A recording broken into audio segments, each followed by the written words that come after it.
Hola chicos y chicas, de parte del equipo de Praxis Team les damos la bienvenida. El día de hoy vamos a ver el teorema de Pitágoras, la ley de senos y cosenos. El teorema de Pitágoras. El teorema de Pitágoras nos dice: el cuadrado de la hipotenusa de un triángulo rectángulo es igual a la suma de los cuadrados de los catetos. En otras palabras, lo que nos están diciendo es que la hipotenusa al cuadrado es igual a la suma del cateto opuesto al cuadrado más el cateto adyacente al cuadrado. Recordemos que la hipotenusa es el lado más largo de un triángulo rectángulo. Aquí la tenemos. Esta es la hipotenusa. El cateto opuesto es el lado opuesto al ángulo. Aquí tenemos el ángulo alfa, por lo tanto el cateto opuesto es este lado. Y el cateto adyacente es el lado que está junto al ángulo dado, en este caso que es el ángulo alfa. Aquí lo tenemos, este sería el cateto adyacente, el que está junto al ángulo que estamos analizando.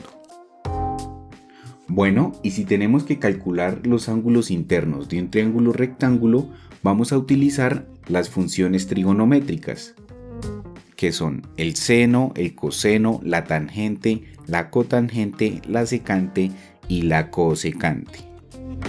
Entonces, para recordar rápidamente las funciones trigonométricas, vamos a memorizar la palabra SOHCAHTOA, que se escribe de esta forma. So hace referencia al seno y es el cateto opuesto sobre la hipotenusa. K hace referencia al coseno y es el cateto adyacente sobre la hipotenusa. Y TOA hace referencia a la tangente, que es el cateto opuesto sobre el cateto adyacente. Y por este lado tenemos las funciones inversas. La inversa del seno es la cosecante, la inversa del coseno es la secante y la inversa de la tangente es la cotangente. Ahora pasamos al teorema del seno y coseno. El teorema del seno nos dice: sea un triángulo cualquiera con los lados ABC y con los ángulos interiores alfa, beta y gamma, que son los ángulos opuestos a los lados respectivamente. Aquí tenemos el teorema del seno, que es el lado A sobre el seno del ángulo alfa igual al lado B sobre el seno del ángulo beta igual al lado C sobre el seno del ángulo gamma. Y por este lado tenemos al coseno. El teorema del coseno establece la relación de proporcionalidad que existe entre las longitudes de los lados de un triángulo cualquiera con los cosenos de sus ángulos interiores opuestos. Y aquí tenemos las fórmulas. Bueno, y me preguntan: profe, ¿es necesario aprenderse todas estas fórmulas? Y la respuesta es no. En este caso, solo nos vamos a aprender en qué momento se utilizan estas fórmulas. Por ejemplo, el teorema de Pitágoras se utiliza para encontrar la longitud de uno de sus lados de un triángulo rectángulo si se conocen los otros dos lados. Aquí tenemos un triángulo rectángulo que se caracteriza porque tiene un ángulo recto o un ángulo de 90 grados. Entonces el teorema de Pitágoras solamente se utiliza en los triángulos rectángulos. Y para calcular los ángulos internos de un triángulo rectángulo utilizamos las funciones trigonométricas que las recordamos con la palabra SOHCAHTOA. Y por este lado tenemos la ley de senos y cosenos. La ley de senos y cosenos se utiliza para encontrar los ángulos y la longitud de los lados de cualquier triángulo, excepto de un triángulo rectángulo. Y aquí tenemos las fórmulas. Entonces, en conclusión, la ley de senos y cosenos se utiliza para calcular los lados y los ángulos internos de cualquier triángulo excepto de los triángulos rectángulos.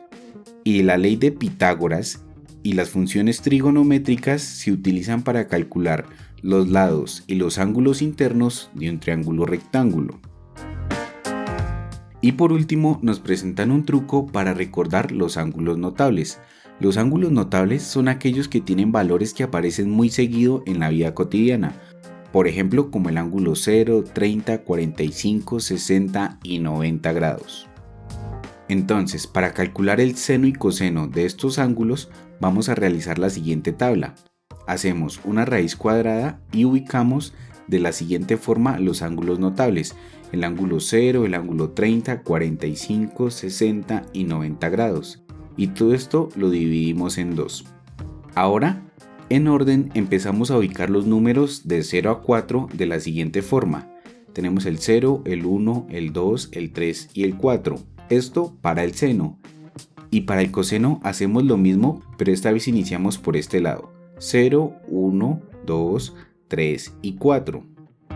Ahora, con esta tablita podemos calcular el seno y coseno de estos ángulos notables. Y lo hacemos con esta fórmula. Entonces, tenemos la raíz del ángulo que vamos a calcular. Por ejemplo, en este caso vamos a hallar el seno de 30 grados.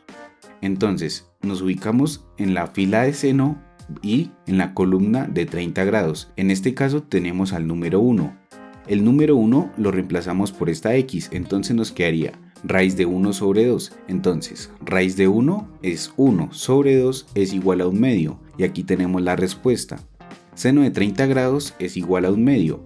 Ahora vamos a realizar el mismo procedimiento con el coseno de 30 grados. Entonces nos ubicamos en la tabla coseno de 30 grados y tenemos al número 3. Entonces, raíz de 3 sobre 2.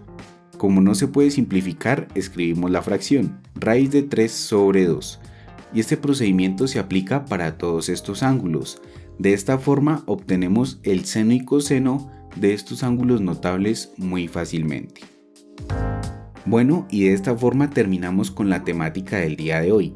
Recuerden que el IFEX no evalúa aprenderse uno las fórmulas, evalúa saberlas utilizar y tener los conceptos claros.